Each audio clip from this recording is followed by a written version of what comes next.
Hello, and welcome to Around the Political World with John Rothman. I am your host, John Rothman. If you're a fan of the show, make sure to hit the follow button on the top right of Apple Podcasts, Spotify, or wherever you are listening at this very moment. When you hit follow, leave a review or share an episode with a friend. It helps other people discover the show, keeps us going, and as I like to remind you each and every day, it expands our base. I received an inquiry yesterday following my podcast from a loyal, devoted listener who asked me, "Do you suffer from Trump derangement syndrome?" I had to think for a moment about why that question might be asked. And of course, the answer is because my job is to be critical and supportive when possible on these issues with the President of the United States.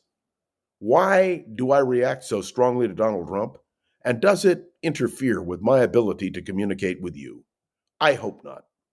Yesterday, I flipped on the TV following my podcast and listened to Donald Trump as he blamed the deadly crash, which we all mourn, on diversity hiring.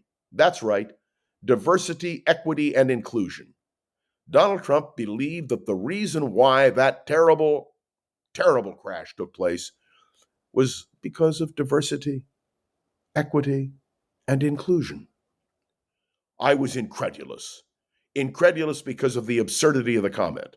Incredulous because we know that there was a mistake that happened. We know that air traffic controllers are overburdened. We know that these kinds of incidents are very infrequent. And indeed, somebody asked him, "Mr. President, is it safe to fly?" And he answered yes. Well, if in fact his original comment that diversity, equity, and inclusion precluded safety, how could he say that it was safe to fly? What shocked me more than anything else is that Republicans did not immediately stand up and say, "What in the world are you doing? What are you saying?"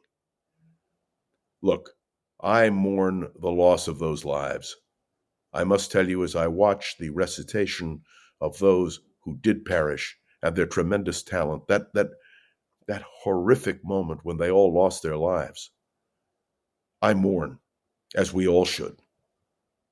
But to hear the President of the United States stand up and make the absurd comments that he made, well, it makes no sense to me at all. Are you aware that Donald Trump is asking senior FBI officials who he thinks are his enemies to resign or retire? Are you available today to consider the implications of a president of the United States who makes these kinds of comments? By the way, the other thing that really got to me is Trump issued an executive order threatening to cancel the visas of protesters on college campuses who are here to study but who participated in protests. This is a president who clearly wants to limit freedom of speech, freedom of expression. Look, I don't agree with the protesters on the campus when they protested against Israel. Not at all. But to remove their visas? Is he? Well, yes, he is. I think he is completely wrong. And you must understand that I don't say this lightly. I say it with considerable regret. And there was more. There was a decision by the Louisiana 5th U.S. Circuit Court. I don't blame it on Trump, but I do blame it on the justices and the judges who now sit on the court because of Donald Trump. Don't you agree with me that if you are 18 years old and you want to buy a gun, well, there's a question of whether you should or you shouldn't, and a law was passed saying you shouldn't. And now the Fifth Circuit Court is saying that that law is unconstitutional, that if you are 18 years old and you want to buy a gun, you ought to be able to buy a gun. Something is wrong in our society, without any question, without any doubt. Let's be clear about this.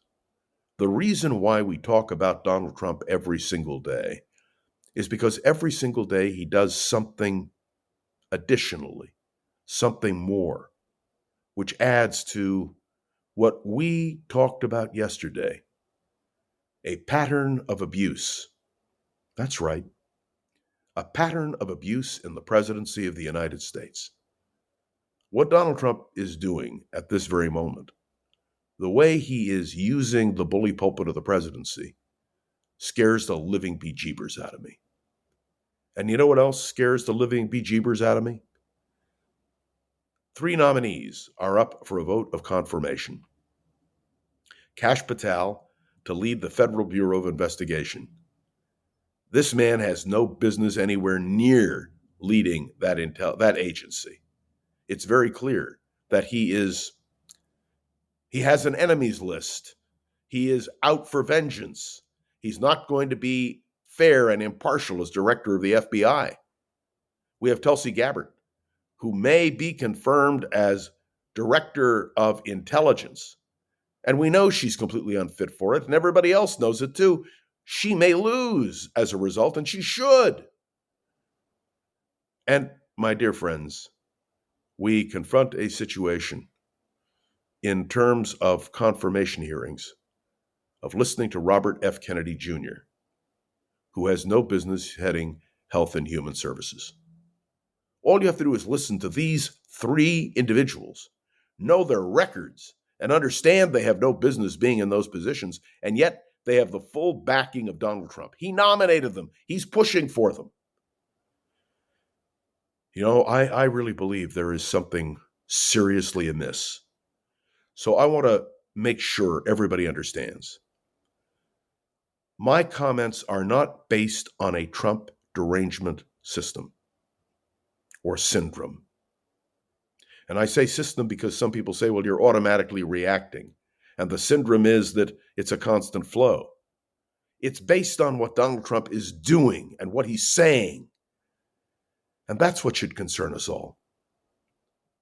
I believe in freedom of speech. I don't believe in retaliating against your enemies by firing them.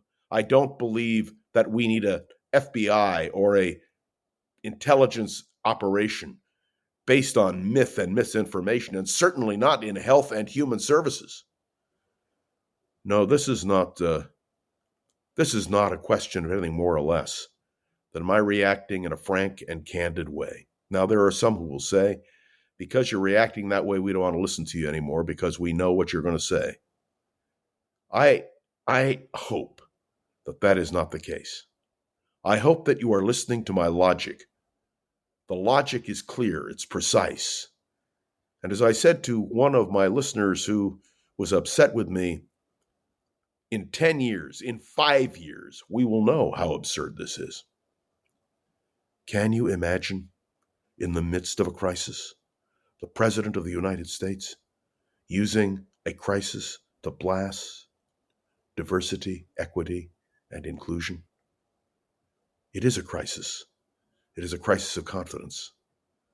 But more than that, it was a misuse of power. This concerns me. It should concern you, and we will be talking more about it. Oh, one more thing before I go. Tomorrow is the deadline for when Donald Trump says he's going to impose 15% tariffs. Oh, no, I think it's 25% tariffs, right? Yes, forgive me. It's 25% tariffs on Canada and Mexico. He says he's going to do it by tomorrow, the 1st of February. Well, I won't be back till Monday, but I'm going to tell you that should be a reason for us to be concerned.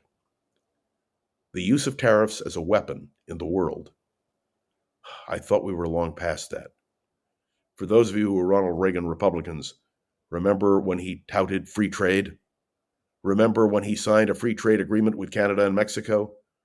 And what you have now by this president is a complete repudiation of a previous Republican president. Well, we're going to have to watch what the implications are, where we go from here. Just be aware, a 25% tariff, for every action, there's a reaction. And as for my concerns about Donald Trump, they continue to grow every single day, and rightly so. Thanks for tuning into another episode of Around the Political World with John Rothman. Make sure to follow along and let me know your thoughts on the show by leaving a review on Apple Podcasts and sharing an episode with a friend or colleague so we can continue to grow and expand. I almost hate to take the weekend off, but I'll be back on Monday. And I want to say a special thank you to Gogo Zoger, the wonderful producer of this podcast. She gets us up and running every single day. And Gogo, have a great weekend, and thank you so much. And to all of you, well, we'll see where we are on Monday on Around the Political World with John Rothman. See you then.